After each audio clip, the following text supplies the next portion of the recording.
संस्कारों की बात कर रहा हूं।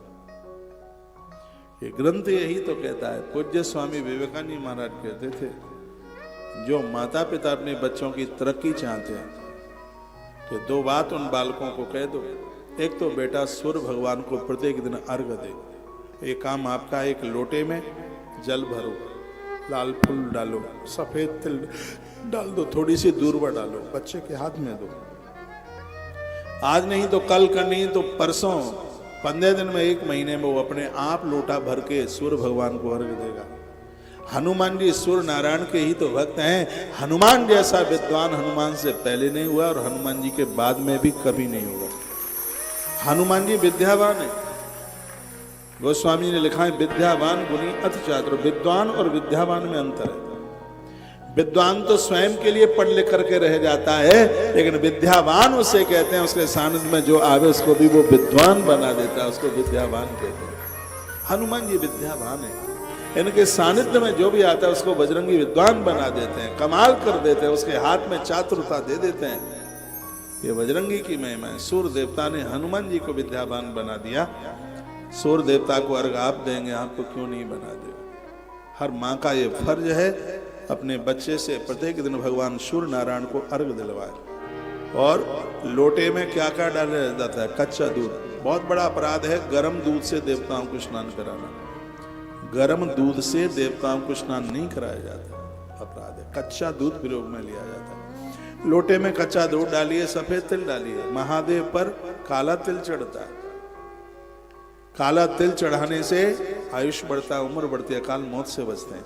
सफेद तिल के द्वारा ज्ञान बढ़ता है, विचार बढ़ते हैं। तो सूर्य भगवान के लोटे में श्वेत तिल डाला जाता है, लाल फूल डाला जाता है, उसमें थोड़ी दूर्वा डाली जाती है, गंगाजल डाला जाता है, जल डाला जाता है, और फिर भगवान सूर्य को अर्घ दिया जाता है। बहुत लोग तुलसी के गरुए में सूर्य भगवान को अर्घ दे देते हैं, जो एक अपराध है। ये नहीं होना चाहिए बिल्कुल।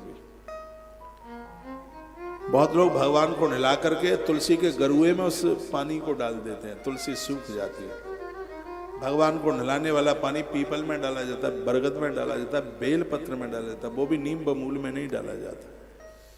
पानी को जल में डाल दीजिए, कोई ऐसी जगह पर डालिए जहां किसी के पाम ना पड़े।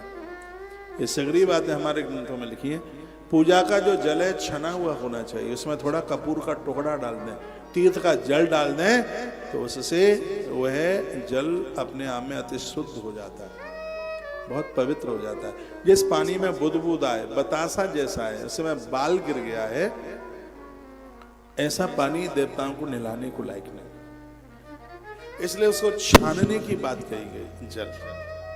जल विष्णु पुराण में जल की बड़ी व्याख्या है। जल का मतलब है जन्मते लयते ससा जल, जिसके द्वारा हमारा जन्म हो रहा है, उसके द्वारा हमारा प्रलय हो रहा है, इसलिए इसका नाम जल है। जल को बचाने की बात कही है, जल को शुद्ध रखने की बात कही है।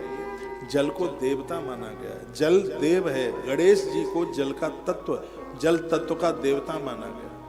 अग्नि देव है, अग्नि तत्व, अग्नि की माँ भगवती जगदम्बा मालिका ने।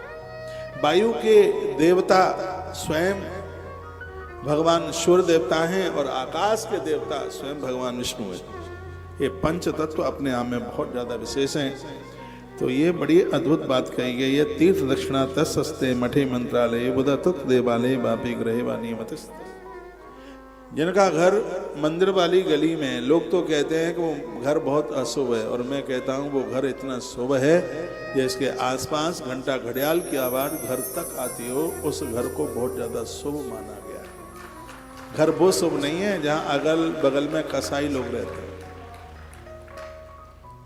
अगल बगल में दुराचारी लोग रहते हैं। इनका असर तुम्हारे ऊपर तो नहीं पड़ेगा, लेकिन तुम्हारे बच्चों के ऊपर पड़ जाएगा। ऐसी जगह पर घर ना बनाएं, घर ना खरीदें जहाँ व्यभिचारी दुराचारी रहते हैं, जहाँ कसाई कट्टी खाना है, वो जगह ठीक नहीं है। जगह वह ठीक है जहाँ घंटा घड़ियाल की आवाज कानों तक चल करके आती है। और कहते हैं कि मंदिर की परछाई जिस घर के ऊपर पड़ती है, उस घर में कोई वास्तु दोष पितृ दोष नहीं रहता। मंदिर की गुम्मट की उसकी छाप पड़े उसके ऊपर। बड़ी अद्भुत अद्भुत बात कही। केवलम वाजपे नितम ब्राह्मण से जपूर्त शेषन अभ्यास नितम प्रातः ब्राह्मण मुखा। कहते हैं प्रत्येक दिन जप जरूर कीजिएगा। कम से कम 100 बार नाम भगवान का रोज लीजिए। आप कितने भी कार्य में व्यस्त क्यों नहीं है, कम से कम 100 नाम भगवान के रोज ले। और नित्य प्राणायाम करें। प्राणायाम करने से व्यक्ति स्वस्थ होता है।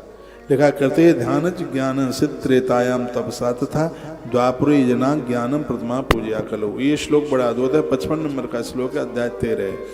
लिखा करते ध्यान, कहते हैं कि सतयुग में लोग ध्यान करके अपनी मुक्ति प्राप्त करते थे, त्रेता में उपवास करके मुक्ति प्राप्त करते थे, द्वापर में यज्ञ करके मुक्ति मिलती थी, और कलयुग में प्रतिमाओं का पूजन करके व्यक्ति को मुक्ति मिल जाती है। मूर्ति पूजा कलयुग में बड़ी विशेष मानी।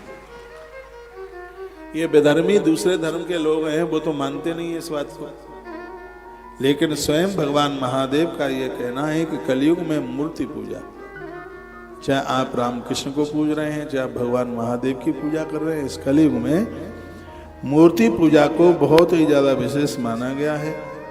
आप मेरी भी बात मत मानिए, जो ग्रंथ कह रहा है वह आप मान लीजिएगा। चांद्रायण सहस्रम तो ब्रह्मलोक प्रथम विदु सहस्र कुटुंब से प्रतिष्ठा चरित। चांद्रायण व्रत जैसे अनुष्ठान करने का उन्हें फल प्राप्त होता है जो मूर्ति पूजा में अपना ध्यान लगाए, अपना मन लगाए। ये मंदिर ही हैं जहां कितनों को भगवान मिले। नामदेव को मंदिर में भगवान मिले, मीरा को मंदिर में भगवान मिले। मैं उन लोगों की बोलती बंद करना चाहता हूं जो हमारे मंदिरों के पीछे पड़े। वो कहते हैं कि मंदिर तो सब ऐसा ही है, ये कुछ भी नहीं है। आज भी वो मंदिर श्री द्वारका जी में स्टीमर में पानी के जहाज में बैठ के जाना पड़ता है। भेंट द्वारका रणछोड़ रहा है भगवान का मंदिर है। वो मंदिर आज भी है जहां मीरा ने अपने जीवन का अंतिम पद गाया, मेरो तो गिरधर गोपाल दूसरों ना कोई। ये सत्य घटना थी। मंदिर में से भगवान की भुजाएं आगे के लिए बढ़ी, भगवान ने मीरा को उठाया, अंक से लगाया, मीरा भगवान द्वारकाधीश में समाहित हो गई। वो मंदिर आज भी है श्री द्वारका जी। हम कैसे ना माने कि भगवान नहीं है। भगवान कल थे, आज हैं और कल भी रहेंगे। ये श्लोक इस ग्रंथ का है। इस ग्रंथ में यह वर्णन किया गया है, कहा गया है कि कलयुग में मूर्ति पूजा अपने आप में बहुत ज्यादा विशेष है।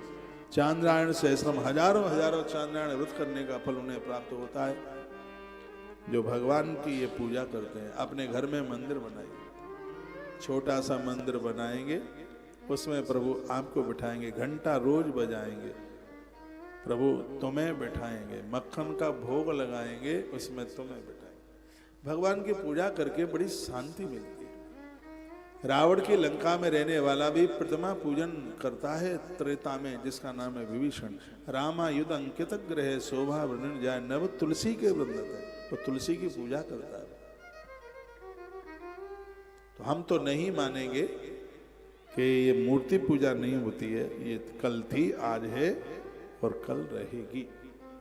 तो श्री शिव महापुराण के अंतर्गत ये बातें बड़ी अद्भुत कही गई है। एक बार बोलिए, बोलो शंकर भगवान की जय हो।